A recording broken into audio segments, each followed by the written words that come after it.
জীবনে ব্যর্থ হয়ে বসে থাকলে হবে না, ব্যর্থতা থেকে শিক্ষা নিতে হবে। এক গ্রামে রাহুল নামের এক ছেলে ছিল। সব সময় জীবনে বড় কিছু করতে চেয়েছিল, কিন্তু প্রতিবারই ব্যর্থ হয়েছিল। সে একবার ব্যবসা শুরু করে, কিন্তু বেশি দিন চালাতে পারেনি। পরবর্তী সময়ে চাকরির জন্য চেষ্টা করে, চাকরিতেও সফলতা আনতে পারেনি। ব্যর্থতা আর হতাশার বোঝা যেন দিন দিন তার মনের উপর ভারী হতে লাগলো। একদিন হঠাৎ সে তার গ্রামের বৃদ্ধ দাদুর কাছে গেল।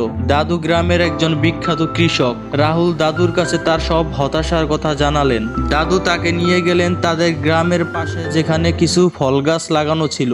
দাদু বললেন, দেখো রাহুল, এই গাছগুলোর শুরু কিন্তু বীজ থেকে। মাটির নিচে পড়ে থাকা একটি ছোট বীজ শক্ত হয়ে ওঠার জন্য প্রথমে অন্ধকারে থাকতে হয়, মাটির গভীর চুপচাপ বসে থাকতে হয়। তারপর ধীরে ধীরে নিজের পথ তৈরি করে সে উপরে উঠে আসে। সেই ছোট বীজটা যদি এতটা ধৈর্য না রাখতো, তাহলে এই ছোট গাছটা আমরা দেখতে পেতাম না। রাহুল দাদুর কথা মন দিয়ে শুনলো। দাদু আবার বললেন, জীবনে অনেকটা গাছের মতো, সাফল্য পাওয়ার জন্য ধৈর্য, নিষ্ঠা আর কঠোর পরিশ্রম করতে হয়। তুমি যতবারই ব্যর্থ হও না কেন, প্রতিবারই নতুন কিছু শেখার সুযোগ পাচ্ছ। প্রতিটা ব্যর্থতা তোমাকে সফলতার দিকে এগিয়ে নিয়ে যাবে, শুধু হাল ছেড়ো না।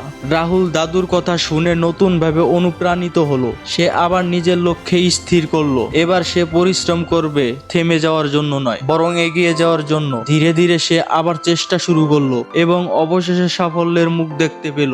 একবার এক বন্ধু আরেক বন্ধুকে জিজ্ঞাসা করেছিল, বন্ধু, আমি কি করলে সফল হতে পারবো? সেই বন্ধু জবাব দিয়েছিল, মনে করো তোমাকে আমি পানির ভিতরে চুবিয়ে ধরেছি। যখন তোমার দম বন্ধ হয়ে যাবে, তখন তুমি উপরে ওঠার জন্য কতটা চেষ্টা করবে? ঠিক ততটা চেষ্টা করতে হবে তোমাকে সফল হওয়ার জন্য, কঠোর পরিশ্রম আর ধৈর্যের সাথে। বন্ধুরা মুখে এইটা করবো ওইটা করবো না বলে নিজে চুপচাপ করে গোপনে কঠোর পরিশ্রম করে যান, একদিন ঠিকই সাফল্যের মুখ দেখতে পাবেন ইনশাল্লাহ।